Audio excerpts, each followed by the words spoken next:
A few months ago my wife and I decided to keep some chickens in our garden, and therefore I did some research online and found some coops which were suitable, I thought, for keeping our flock in, a very small flock I should say.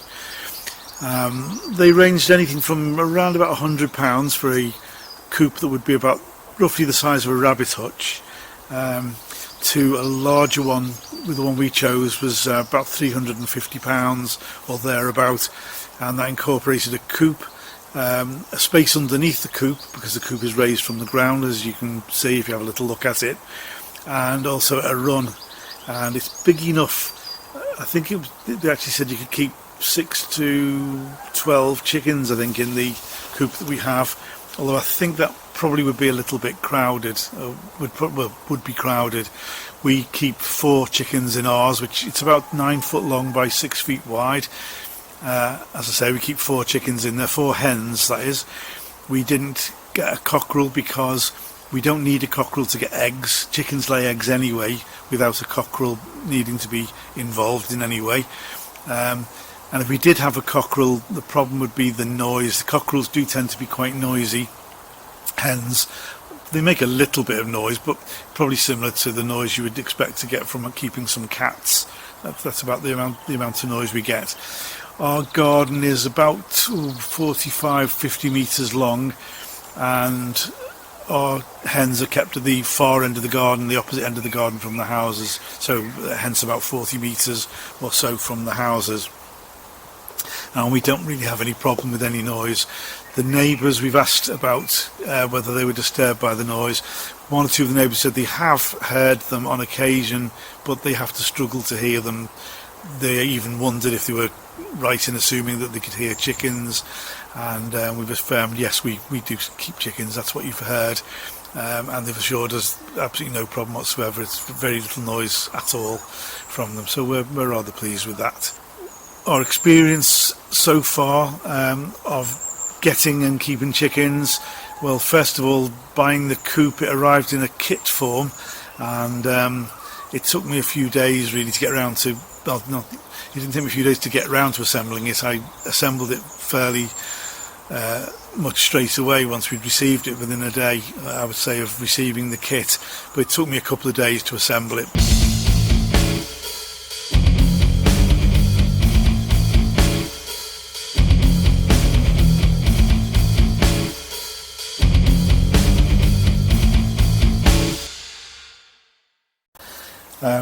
The first thing we did before we got the chickens was look around online for a coop, and we've been very pleased with it. It cost about £350, and then on top of that we had the cost of some feeders and waterers, which we replaced. We bought some plastic ones, then we saw some metal ones at our farm supply shop, and we decided we wanted those, so we invested in those as well, and that brought the price up a little bit.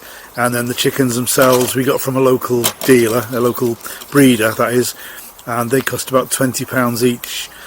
We decided on 4 chickens, which is what we've got now, so obviously £80 for the chickens as well. So all in all I would say we were in the hole then for about £500, and possibly a little bit more because we had feed to buy and grit, which aren't expensive, but they did bring the price up a little bit.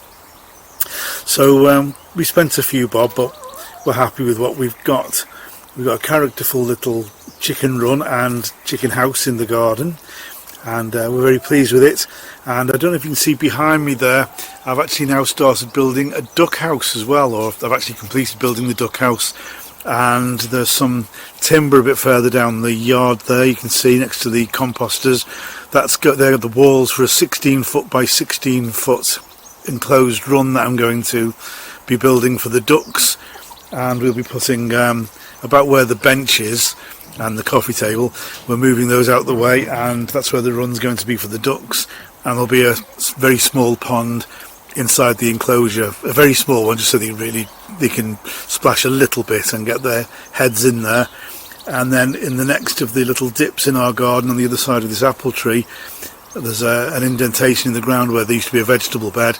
That's going to be a larger pond, where we'll occasionally let the ducks out and they can have a swim in the larger pond, and we can enjoy it from the point of view of having wildlife in there like frogs and toads and so on, and water lilies and that kind of thing. And gradually we're building our garden up, so we'll have ducks very soon, so don't forget to subscribe and like the channel and click on notifications, and when I eventually get the ducks, as I progress further down the line, you'll be able to receive updates on the progress of those as well. But anyway, back to the chickens. You can see at the back of the chicken house we've got 3 bins, a purple, pink and a green bin, which we've also bought since we bought the other equipment, and we were able to keep things like hay for the bedding, or wood chippings for the bedding as well we use, and feed and so on, and the little trowels that we use for putting the feed into the feeders for the chickens.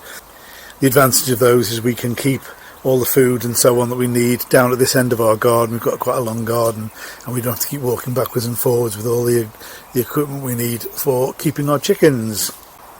The chickens do have a slight tendency to scratch at the ground. I say a slight tendency, they do it all the time. That's what they like to do. They're chickens, so when they get out of the coop and we allow them out for a few hours every day, they'll wander around the garden, scratching in the flower beds, and we have to be careful where we allow them to go, because if you plant something new in the garden, they'll go along and want to dig it up. Where they see a bit of ground where it's been disturbed, to them that's a rich source of insects and worms and so on, so they'll be straight in there. But unfortunately they do tend to dig up young plants, and we have to be careful where we allow them to go. So I'm going to be, when I finish the duck enclosure that I've mentioned, I'm going to be running a fence from the end of the duck enclosure to the other side of our garden, so that this third of the garden down this end can be for the use of the birds, and we don't really mind them digging things up here, because there's only things like the hedges, which you can see behind me, which are really well established, and the other 2/3 of the garden will be ours to be able to plant vegetables and fruits and so on, and not have to worry about the chickens digging them up, little blighters that they are. One thing that we do to distract the chickens and keep them occupied whilst they're cooped up all day, or well, for a lot of the day, is we hang a cabbage up in the coop, and the chickens, as you can see, enjoy pecking at the cabbage. When we first put one in there, they didn't seem to know what to make of it, but once they've got the hang of eating them, we find if we put a cabbage in there, it's gone by the next morning, so they'll eat that in a day. They're not expensive to feed actually. When they're free ranging in the garden, they're obviously getting bits of food in the garden, and probably bits of grit as well, which they need for their digestion. And we find that by allowing them to free range, the food lasts quite a long time. We buy them layers pellets, they last for ages, so that's quite a good thing really. To replace our capital investment based on the eggs that we collect, it's going to take about 3 years before we get our money back, and that's not including the cost on an ongoing basis of food and grit and medications and so on that we might need. But we're happy enough with that, because we also get the pleasure of having the chickens as pets. They're quite entertaining little things. They all have their own characters, and we enjoy keeping them, so we get a lot of pleasure out of that. We do have to go out and do things like change the bedding, which we do sort of about weekly, or more accurately my wife does about weekly, and clean out the run. A benefit of doing that, however, is all the wood chippings that we use on the floor in the run, or sometimes we use hay or straw. We gather that up and that goes into our compost pile, bearing in mind it's been infiltrated by chicken manure. It's very, very rich for the compost pile, and by the time we've mowed our lawn and put the grass clippings and the wood chippings or hay or straw into our composters, it breaks down really very, very well, gets nice and hot, and we end up with lots and lots of rich compost, so we're very pleased about that. That's very good for our garden. Thanks very much for watching this video. I hope you found it informative. I hope if you decide to keep chickens that you enjoy keeping them as much as my wife and I have. Take care, don't forget to comment, like and subscribe, and thanks again. Bye bye.